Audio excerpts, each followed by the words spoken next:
तो कैसे हैं आप सभी? मैं उम्मीद करता हूँ कि आप सभी बहुत अच्छे होंगे और दिवाली की तैयारी कर रहे होंगे। आइए हम वीडियो को आगे बढ़ाते हैं बिना कोई आपका वक्त ज़ाया किए हुए और आज हम बात करते हैं फैक्टर्स ऑफ डेवलपमेंट से रिलेटेड कुछ क्वेश्चंस के बारे में, ताकि आप इस टॉपिक को और अच्छे से समझ सकें कि आखिर क्या-क्या फैक्टर्स है जो डेवलपमेंट पर अपना असर डालता है ना? चलिए, ये मिनट रब रब नहीं हो रहा है तो खैर कोई बात नहीं। एक सेकेंड। ओके। हमने पहले बात कर चुका था फैक्टर्स के बारे में।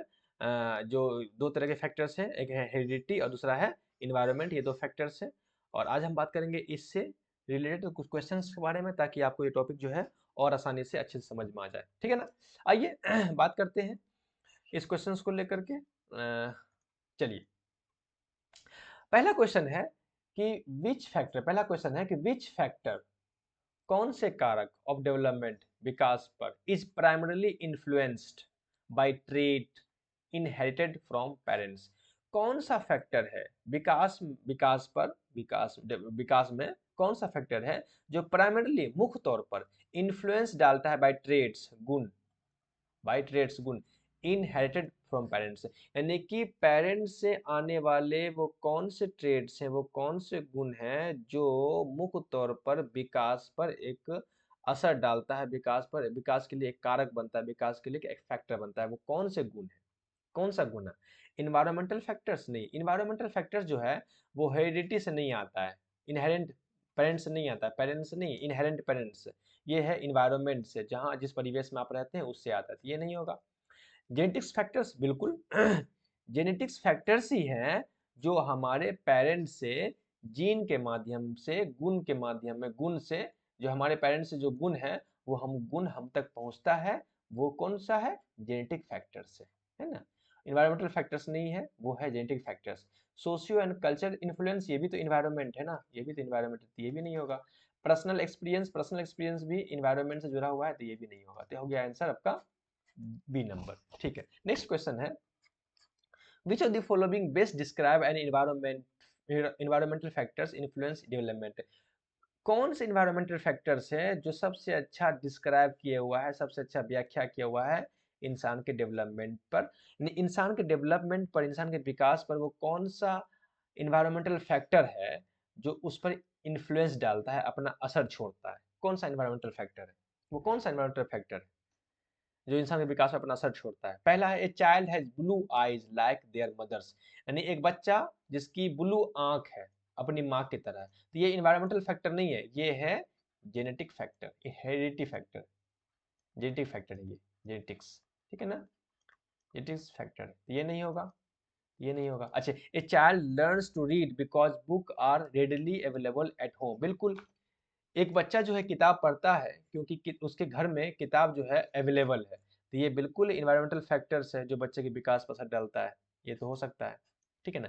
ए child's brain matures over time allowing for complex thinking, नहीं, एक बच्चे का जो है दिमाग जो है मैच्योर होता है, परिपक्व होता है ओवर टाइम, वक्त के हिसाब से, और वो कॉम्प्लेक्स थिंकिंग, वो जटिल बातों को सोच सकता है। तो ये जो है वो बायोलॉजिकल फैक्टर है, ये ना कि जिसमें बायोलॉजिकल फैक्टर है, यानी कि एक वक्त के बाद जो है बच्चे का दिमाग जो है उस लायक हो जाता है कि वो एब्स्ट्रैक्ट चीजों को सोच सकता है, बायोलॉजिकल फैक्टर है। ऐसी बायोलॉजिकल फैक्टर को आप हेरिडिटी कह सकते हैं, इसी को हेरिडिटी कह सकते हैं, ये उससे अलग नहीं है, वही है।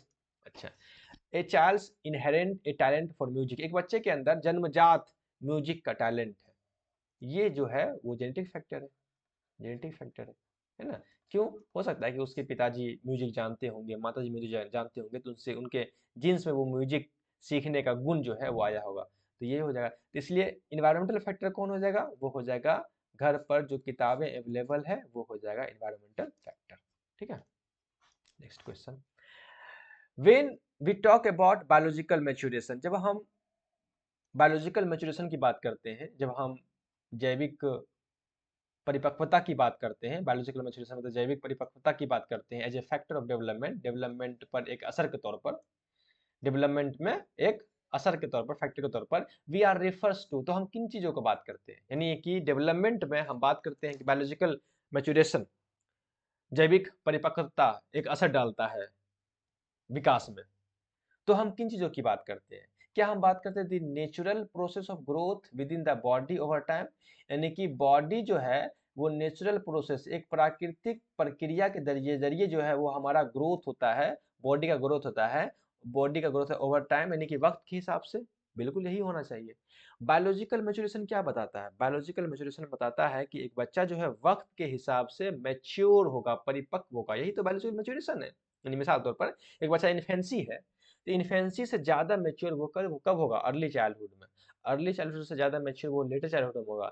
लेटर चाइल्डहुड से ज़्यादा मैच्योर वो एडल्टसन्स में होगा। एडोलसेंस में ज़्यादा मैच्योर वो एडल्टहुड में होगा। तो ये क्या है? बायोलॉजिकल मैच्योरेशन है और ये बायोलॉजिकल मैच्योरेशन जो है वो डेवलपमेंट का एक कारक है। तो यही तो है नेचुरल प्रोसेस, प्राकृतिक प्रक्रिया ऑफ ग्रोथ, ग्रोथ का, वृद्धि का विद इन बॉडी, बॉडी में ओवर टाइम, वक़्त के हिसाब से। ठीक, तो यही तो है। Influence and parents genetics maturation, यानी पेरेंट्स का जो जेनेटिक मटेरियल है उसका इन्फ्लुएंस तो ये तो है, लेकिन ये सीधा-सीधी जेनेटिक्स है, यानी एनवायरमेंटल फैक्टर है ये एनवायरमेंटल हेरेडिटी फैक्टर है ना? फैक्टर से ये नहीं होगा। अच्छा, the impact of culture and society on persons, culture और सोसाइटी का असर ऑन पर्सन, ये तो एनवायरमेंटल फैक्टर है, एनवायरमेंटल फैक्टर, ठीक है ना? अच्छा, unique life events and personal experience, unique life life events and personal experience, ये भी नहीं होगा। तो इसका आंसर यही होगा पहला नंबर कि नेचुरल प्रोसेस ऑफ ग्रोथ, वृद्धि का प्राकृतिक प्रक्रिया जो हमारे पास है, जो हम वृद्धि के एक नेचुरल प्रोसेस के जरिए हम वृद्धि करते हैं, ग्रोथ करते हैं हमारे बॉडी में ओवर टाइम, वक्त के हिसाब से। तो यही है बायोलॉजिकल मैच्योरेशन, जो फैक्टर है ऑफ डेवलपमेंट का। ठीक है, नेक्स्ट क्वेश्चन है, which of the following is an example of social and culture influence, कौन सा एग्जाम्पल है social and culture influence on development, development पर, विकास पर सोशल एंड कल्चर इन्फ्लुएंस का क्या एग्जाम्पल है? ग्रोइंग टॉलर ओवर टाइम, वक्त के हिसाब से वक्त के हिसाब से लंबा होना, ये तो बिल्कुल नहीं है।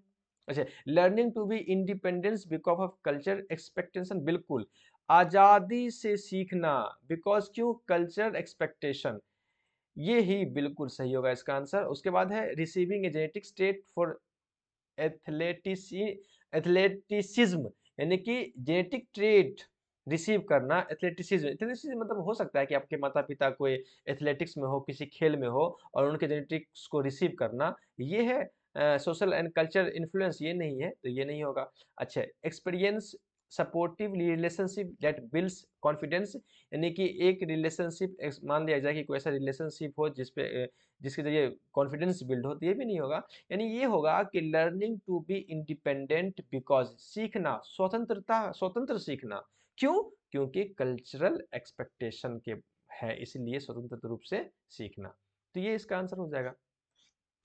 अच्छा, तो ये टॉपिक हमारा एंड होता है यहाँ पर। आपको आई होप आप हेरिडिटी और इन्वायरमेंट के बारे में समझ गए होंगे। ये दो कारक हैं, इन्वायरमेंट, ये दो कारक हैं किसका? विकास का, डेवलपमेंट का। ठीक है ना? एग्जाम में एक क्वेश्चन पूछता है तो आप देख लीजिएगा, दोनों का असर होता है, हेरिडिटी का और एनवायरनमेंट का, दोनों का असर होता है किस पर? विकास पर। आगे ये भी इससे जुड़ा हुआ एक टॉपिक है, उस पर हम बात करेंगे, जो सीटेट में एक बजट एक टॉपिक के तौर पर दिया गया है, उस पर भी हम बात करेंगे ताकि आपको ये बातें और समझ में आ जाए। ऐसे भी समझ में आ गया होगा आपको, आप तो तेज हैं, इंटेलिजेंट हैं लोग, यहाँ पे बुद्धिमान लोग हैं आप लोग, तो समझ में आ गया होगा। ठीक है, फिर मिलते हैं किसी दूसरे वीडियो में, तब तक के लिए ओके बाय, अपना ख्याल रखिएगा और दिवाली अच्छे से मनाइए।